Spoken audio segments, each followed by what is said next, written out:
Punta tayo dito sa credit. Then dito, punta muna tayo dito sa previous ko na loan. Okay, nakapag-loan na ako dito. Ayan, nakikita nyo dyan.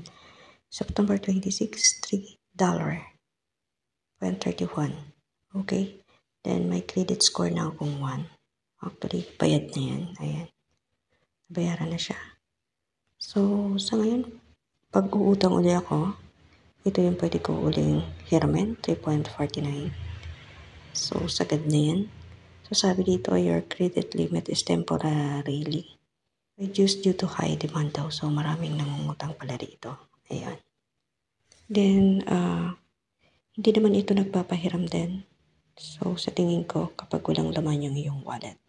So, kung ano yung laman ng iyong wallet, yun yung kaya niyang ipahiram sa'yo. Ayan.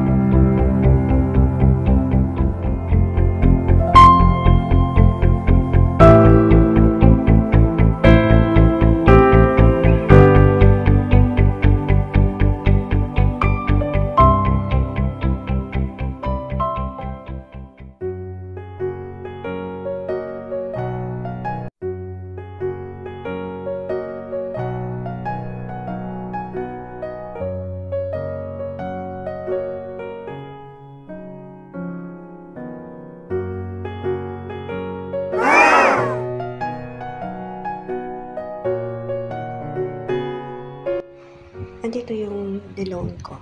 Okay. So, nakarating na siya sa ating wallet.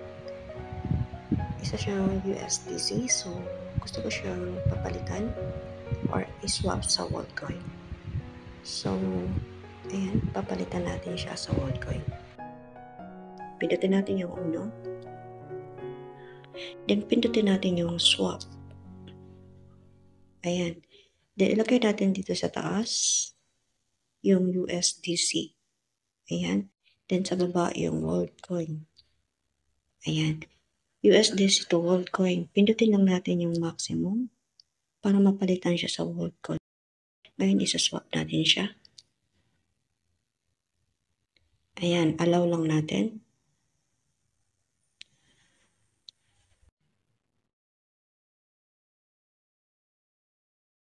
Then, gusto ko siyang i-deposit, okay, dito sa una. So, pindutin ko lang yung deposit to earn. Allow lang.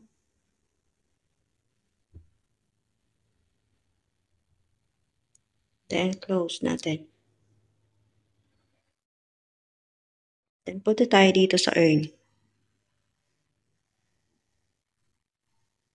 Ayun na, giving 7.38 na yung aking Worldcoin dito na nilagay sa or deposit dito sa uno. Then, punta tayo sa history. Pindutin natin yung history.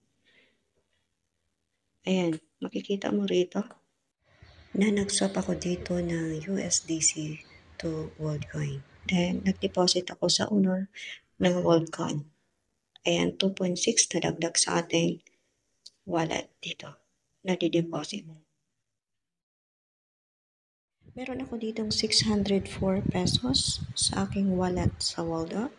Ngayon punta tayo dito sa credit. Okay? Gusto kong bayaran yung aking loan dito.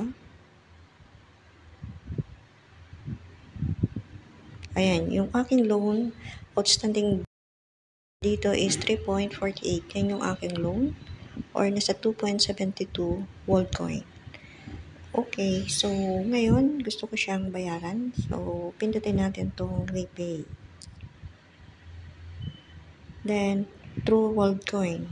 Okay, babayaran ko siya through Worldcoin. Pwede din sa USDC or digital dollars. Pero babayaran ko siya sa Worldcoin. Pindutin natin yung Worldcoin. Then, i-allow lang natin.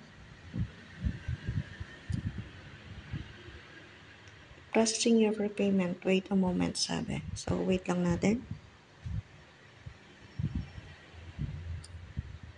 Loan successfully repaid. Your credit limit has increased to 6.40. So, ayan. So, nakabayad na tayo.